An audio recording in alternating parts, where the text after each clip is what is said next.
সর্বপ্রথম গ্রামীণ ব্যাংক, গ্রামীণ ইউনিভার্সিটি, গ্রামীণ ফোন এগুলোতে, ঠিক আছে না? এগুলোর কোনো একটা ইটও থাকবে না। সবগুলোতে আমরা টয়লেট বানাবো, আবাসন কেন্দ্র বানাবো, পাগল-ছাগল রাখার মানসিক চিকিৎসালয় বানাবো। ওই যে বড়, বড় টাওয়ার যেগুলো আছে না গ্রামীণের, সবগুলোতে ওইটাই করব। এটা হচ্ছে আমাদের মূল কাহিনী। তো এই যে ৬ দিন ৭ দিন ধরে যা চলছে এটা আসলে ওদের একটা নাটকের প্লট তৈরি করছে। এখন এই যে প্লট তার মধ্যে এখন আবার ওরা বিভিন্ন জায়গায় বট বাহিনী দিয়ে বলছে আওয়ামী লীগ কর্মসূচি করবে, কর্মসূচি তার কারণটা কি জানেন? আজকে এই মুহূর্তে ২০ তারিখ। আপনারা যে মুহূর্তে আমাকে শুনছেন ২০ তারিখ। তো ২০ তারিখ হয়ে যাওয়া মানে আমাদের হাতে আর সময় আছে ২ দিন। ২০ তারিখ, তারপরে ২১ তারিখ, এরপরে ২২ তারিখ। মহাকাল, মহাভূমিকম্প। এখন আজকে সকাল, সকাল এইজন্যই ভিডিওটা দিচ্ছি যে ১১ টার ভেতরে ভিডিওটা দিচ্ছি। তার কারণ হচ্ছে যে সারাদিনে আরো কি, কি ঘটবে এগুলো একটু আপনাদের দেখতে হবে, বুঝতে হবে যে কোথাও মিল পাওয়া যাচ্ছে কিনা, খুঁজে পাওয়া যাচ্ছে কিনা এইজন্যই। তো আজকে ২০ তারিখ, মাঝখানে কাল, আজকে যেহেতু ২০ তারিখ আগামীকাল ২১ তারিখ, ঠিক না? ২১ তারিখ। এরপর হচ্ছে যে ২২ তারিখ। তো কেন বললাম জানেন? ২২ তারিখে ধরেন ওই যে সেনাবাহিনীর ২৫ জন মেজর জেনারেল পদমর্যাদার, যার মধ্যে ১৫ জনই হচ্ছে মেজর জেনারেল রানিং, উনাদের সবাইকে সেই আইসিটি তাজুল ইসলামের সামনে হাজির করতে হবে। তো এটার তো একটা কাহিনী আছে না? যে তাজুলের সামনে হাজির করতে হবে ২২ তারিখ। এখন ২২ তারিখে কিভাবে কি হবে কে জানে? যদিও আজকে থেকে সারা বাংলাদেশের পুরো পুলিশ প্রশাসনকে একদম খাড়া করে দিয়ে রাখছে। বলছে মানে তোমরা চোখ কান খাড়া রাখো। খবরদার! তোমাদেরকে যদি বিভিন্ন থানাতে যদি ২ কোটি টাকা করেও দেওয়া হয়, তোমরা এরপরও খাড়া থাকবা। মানে ১ দিন ১ ঘন্টা বা ২ ঘন্টার জন্য যদি তোমরা ২ কোটি টাকা করেও পাও প্রতি থানা, এরপরও কিন্তু তোমরা খাড়া থাকবা। তোমরা কিন্তু চোখ ফালাইতে পারবা না। পুরো প্রস্তুত।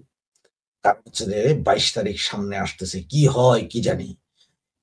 এর মধ্যে এখন ২২ তারিখের জন্য যেহেতু ও খুব তটস্থ, সবাই ওইদিকে তাকায় আছে ২২ তারিখ। এখন ২১ তারিখে আবার যদি কোন কাহিনী ঘটে কিনা, এইটা নিয়ে একটা পেরেশানিতে আছে। ২১ তারিখে পেরেশানি বলতে ২১ তারিখে একমাত্র জামাত বা এনসিপি, বিএনপি এরা কিছু ঘটাইতে পারে। এরা হয়তো এমনও করতে পারে যে সারা বাংলাদেশে গেলে তো কোনো পাল্টা হবে না। যা হবে তা ঢাকার শহরে হতে হবে। আর এমনও তো হইতে পারে যে এরা ওই যে ৪ তারিখ ৫ তারিখের মতো সারা ঢাকা শহরে লাখ, লাখ লোক নামাইয়া ইট পাটকেল মারিয়া সারা ঢাকা শহর ততষ্ট করে দিতে পারে। লক্ষ, লক্ষ বোমা ফুটতে পারে। ব্যাপক লোক সমাগম করে সব ভাইঙা চলে দিতে পারে। কত তারিখ? ২১ তারিখ। তার মানে এটা কইরা দিলে হয়তো একটা হৈ, হৈ, রৈ, রৈ পইরা যাবে। আর ওইদিকে তো ২২ তারিখে আবার সেনাবাহিনী কোন আবার কু কইরা বহে কিনা বা সেনাবাহিনী আবার কি গ্যাঞ্জাম বাজায়া বহে। এগুলা নিয়ে একটা ব্যাপক আলোড়ন কথাবার্তা চলতেছে। বুঝছেন? কিছু গোপনে, কিছু ওপেনে। মানে প্রেম করিব ওপনে এখন হবে না আর গোপনে। তাই আপনাদের বললাম যে আজকের দিনটা একটু খেয়াল করেন কোথায় কি হয়, না হয়, কি হয়। আপনারা একটু সাবধানে থাকেন, প্রস্তুত থাকেন। বুঝেন নাই? কারণ হচ্ছে সাবধানে যদি না থাকতে পারেন, প্রস্তুত যদি না থাকতে পারেন, তাহলে একটা সমস্যাও তো হইতে পারে। ঠিক না? কারণ এরা যে হারে করতেছে, কি বলে? প্রস্তুতি নিচ্ছে, তাতে হয়তো সারা বাংলাদেশে একটা ধরপাকড়ের ব্যবস্থা করতে পারে। তো আপনারা আস্তে ধীরে একটু মানে মোটামুটি বাইচা-টাইচা একটু শহর থেকে বাইরের দিকে চইলে আইসেন। মানে ধরেন যারা ওই কক্সবাজারে আছে তারা একটু আস্তে, আস্তে চিটাং, কুমিল্লা, এই কি বলে এটা? নারায়ণগঞ্জ এদিকে চইলে আসেন। এই রাজশাহী-মাজশাহী ঐদিকেও হয়তো জামাত শিবির গ্যাঞ্জাম করবে, ঐদিকেও তো পাবলিক ধরবে। একটু আস্তে, আস্তে, আস্তে, আস্তে আপনারাও পদ্মা নদীর ব্রিজের উপরে চইলে আসেন। বুঝতেই তো পারছেন যে ঐদিকের অবস্থা। কারণ গ্রামে-গঞ্জে ধরবে এরা। এরা শহরের ভিতরে এরা খুব একটা বেশি হৈ, হৈ, রৈ, রৈ করবে না। এরপরে ধরেন এখন যদি হেরা আমার যেটা মনে হয় আরকি যে ওরা যা, যা করবে যেমন ওরা ঢাকা শহরে হয়তো একটা বিশাল কাউ, রাউরাও বাজাইতে পারে, আগুন-টাগুন জ্বালায় দিতে পারে বিভিন্ন জায়গায়। কোথায়, কোথায় জ্বালাবে তা তো আর জানি না ভাই। কারণ এর আগে তো ধরেন চিন্তাও করিনি মেট্রো রেলে জ্বালাবে, বিটিভি ভবন জ্বালাবে, সেতু ভবন জ্বালাবে, সচিবালয়ে আগুন লাগাবে। এগুলো তো ভাবি নাই। তো এরকম হয়তো আবারও ওরা করতে পারে। তো এই করতে হলে খেলা তো দেখতে হবে আমাদের। আমরা খেলা দেখতে হলে একটু ঢাকামুখী হইয়া থাকলে ভালো যে ঢাকার দিকে একটু খেলা দেখলাম, ওরা কি, কি করতেছে। একটু ভিডিও-টিডিও করে পরে Facebook এ ছেড়ে দিতাম। আমাদের কাজ তেমন বাদাম খাওয়া। বাদাম ছিলা আর বাদাম খাওয়া আরকি। এইগুলো আমরা একটু করতে পারি। এগুলো দেখা একটু ভালো কাজ। তো এখন ক্রুশিয়াল মোমেন্ট, তাইলে এই যে আজকে সকালে এখন থেকে ধরেন 12:30 থেকে আপনারা সবাই একটু খেলা দেখেন, একটু ঘুম-টুম ছেড়ে জায়গা উঠেন। প্যান্ট শার্ট পইরা ফেলান, হ্যাঁ? কারণ হচ্ছে ওই যে পুলিশ যদি যায় আবার ভাগতে হবে না ঘর থেকে। এইজন্য বলছি প্যান্ট শার্ট পইরা ফেলান, অন্য কিছু না আপনাদের। তো প্যান্ট শার্ট পরে একটু সামনের দিকে যান, দেখেন একটু যে আজকে সারাদিন কি হয়, সারা রাতে কি হয়। কারণ তো হচ্ছে যে ২২ তারিখ যেহেতু ২৪ থেকে ৪৮ ঘন্টা আগের থেকেই তো বাতাস হইতে থাকবে হয়তো। ওই যে ঘূর্ণিঝড়, ২২ তারিখে হচ্ছে সেনা ঘূর্ণিঝড়, আমাদের না ভাই। ২২ তারিখটা সেনা ঘূর্ণিঝড়, হ্যাঁ? সেনাবাহিনীর এতগুলা অফিসার যাবে টাবে। তাহলে ঘূর্ণিঝড় হওয়ার আগে বা ২৪-৭২ ঘন্টা আগে জানা যায় সিগন্যাল একটু, একটু করে। তো সেই জন্যই আরকি। তো এখন দেখতে থাকেন যে কি হয়। মানসিক প্রিপারেশন নেন যে মানে ওই আপনি এমন জায়গায় দাঁড়াইয়েন না, ধরেন আপনি একটা নিচে দাঁড়াইলেন, কি কয় একটা বিশাল গ্লাসওয়ালা বিল্ডিং এর দিকে দাঁড়াইলেন, আর হেতারা মিছিল করতে যাইয়া ২টি ইট মারল, ৬টা গ্লাস এসে আপনার শরীরে পড়বে, আপনি আহত হয়ে যেতেন। ঠিক আছে না? সুতরাং এমন জায়গায় দাঁড়াইয়া দেখেন ঢাকা শহরে কি হইতেছে না হইতেছে, এটা আলো বাতাস নেন আরকি। ২১ তারিখ দিনটা নিলেই হবে। ২২ তারিখে তো হয়তো অন্য কিছু হয়ে যেতে পারে। তবে ২১ তারিখ দিনটা কিন্তু দেখার মতো জিনিস হইতে পারে হয়তো। একটু দেখেন। এটা আমারও কেন জানি মনে হয় যে মানে হইতে পারে যে সেনাবাহিনী একটা মুভ করতেও পারে। হয়তো দেখতে পারেন যে সেনা ট্যাংক-ট্যাংকও বাইর পারে ২১ তারিখে। বাইর হইতে পারে বলতেছি। আবার ওই যে বিএনপি জামাতের মিছিল যেটা বলছে ওরকম হইতে পারে না? অনেক ভাঙচুর হইতে পারে। যা করবে কিন্তু বিএনপি জামাত করবে। কিন্তু পরবর্তীতে কবে যে আর আমরা করছি। আমরা বলি না। আমরা ভাঙছি আমরা বলি না। আমরা বলি না যে আমরা এসব নষ্ট কাম করি। করে ওরা। নামটা দেয় আমাদের আরকি। সুতরাং আপনারা একটু এই যে সকালে আমার ভিডিও শোনার পর থেকে আস্তে নিজের ভিতরে একটা ইয়ে নেন যে ভাই যেকোনো মুহূর্তে যেকোনো কিছু হইতে পারে। কারণ যেহেতু পুলিশ খুব স্ট্রং আমাদেরকে ধরবে। সুতরাং আমরা গা বাঁচাইতে থাকি ভাই। আমরা আমরা গ্রাম ছেড়ে একটু শহরের দিকে যাই। শহর থেকে আরেকটু বড় শহরে যাই। আরেকটু বড় শহর থেকে আরো বড় শহরে চলে যাই। যাতে আমাদের কেউ না চিনে। আবার আমরা এমন জায়গায় দাঁড়াই, এসব খেলা দেখি, যাতে ওই যে পাথর পড়লে গ্লাস এসে আমাদের গায়ে না পড়ে, বা ধরেন ২ টা পেট্রোল বোমা ছুইড়া দিলে হেঁটে যাতে আবার ভাইঙ্গা আমাদের গায়ে না পড়ে। এরকম একটু জায়গায়-টাগায় দাঁড়াইয়া আমরা দেখি আরকি কি হয়। আ বুঝতে পারছেন তো, হ্যাঁ? তো এটা একটু চিন্তা করে রাখেন। এরপরে ২২ তারিখে তো হয়তো সেনাবাহিনী কি করে যে পুলিশের হাতে দেয় নাকি পুলিশ আইয়া এদেরে ধরে না হেরা পুলিশরে ধরে, সেটা হচ্ছে যে ২২ তারিখ পর্যন্ত কি হবে। তবে আপনারা কালকে থেকেই চোখ কান সব খোলা রাখেন। জাস্ট দেখেন যে আগামী ২৪ ঘন্টা কি হয়। আগামী ২৪ ঘন্টার উপরে নির্ভর করছে হয়তো অনেক কিছু। তো এই জন্য বলছি আওয়ামী লীগের কর্মসূচি আসতেছে নাকি ভূমিকম্প? ওই যে ভূমিকম্প কোনটা বুঝছেন তো? ভূমিকম্প হইতেও পারে। বলা তো যায় না। কারণ কেউ কাউরে কিছু বলতে পারবে না। ঠিক আছে? সাবধানে থাকেন। কান, চোখ খোলা রাখেন, নাকে গন্ধ নেন, কোথায় কি আছে সুইকা দেখেন। এখন আমরা যারা আছি তাদের হইতে হবে কি জানেন? অ্যালসেশিয়ান ডগ, অ্যালসেশিয়ান কুত্তা। যেখানেই যাই আমরা একটু পাবো, সুইকাই বুঝা যাইতে হবে পরবর্তী কাম কি। ঠিক আছে ভাইজান? 12:30টার পর থেকে কালকে চোখ কান খোলা রাখেন। ঠিক আছে? আবারও বলছি, গ্রাম থেকে শহরে যান। ছোট শহর থেকে বড় শহরে চলে যান। নিজের জীবন আগে বাঁচান।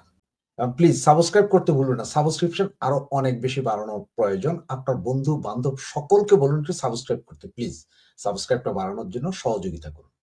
সেই জায়গায় আপনারা বলতে বিএনপির মির্জা ফখরুল ইসলাম আলমগীর, রাশেদ, এরপরে আমজনতার তারেক, এরা বলছে, এদের ভাষা, এরা তো স্টেক হোল্ডার, এই আন্দোলনের জুলাই সংগ্রামের তো স্টেক হোল্ডার।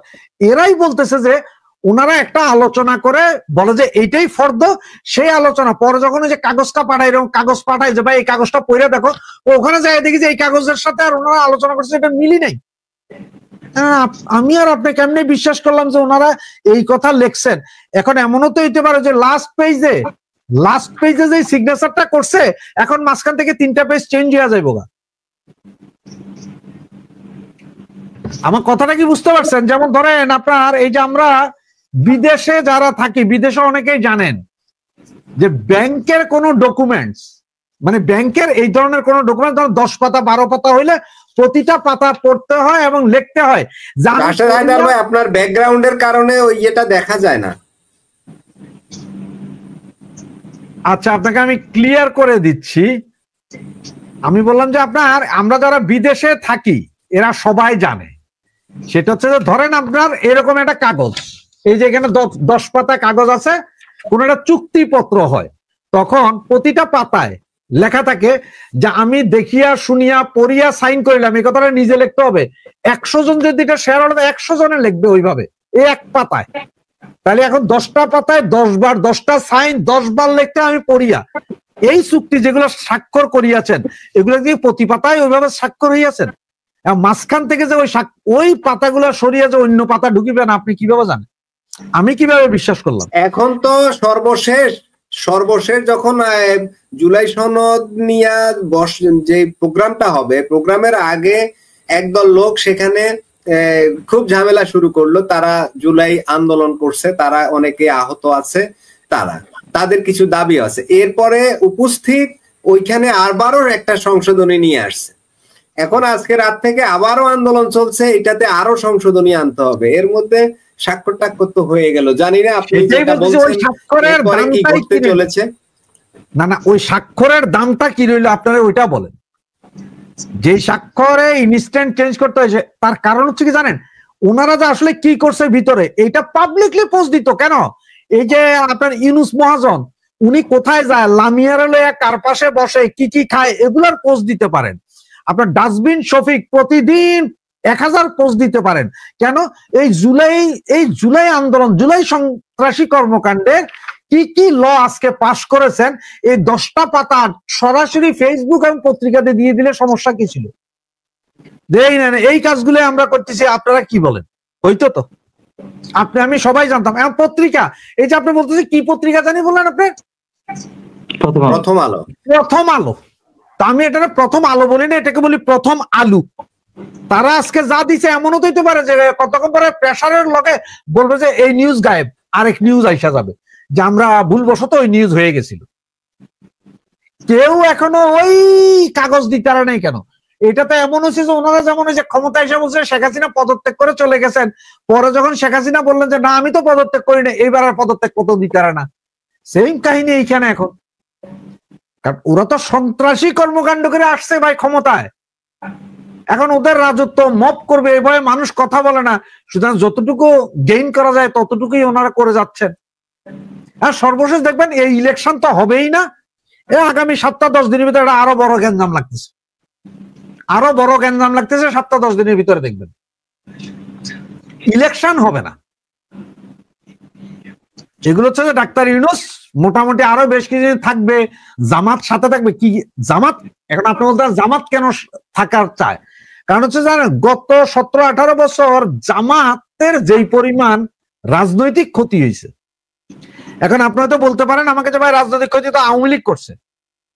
সেইখানে আপনারা যারা বলেন যে আওয়ামী লীগ রাজনীতির ক্ষতি করছে জামাতের, তাইলে সেখানে আমি একমত না। কেন জানেন? আপনার একটা কথা বলি, দেখেন শুনেন। আওয়ামী লীগ জামাতের কোনো ক্ষতি করতে পারেনি।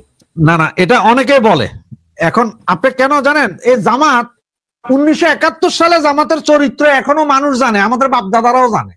সুতরাং জামাতরে তো সবাই দেখে ফেলাইছে যে ওরা কি চিজ।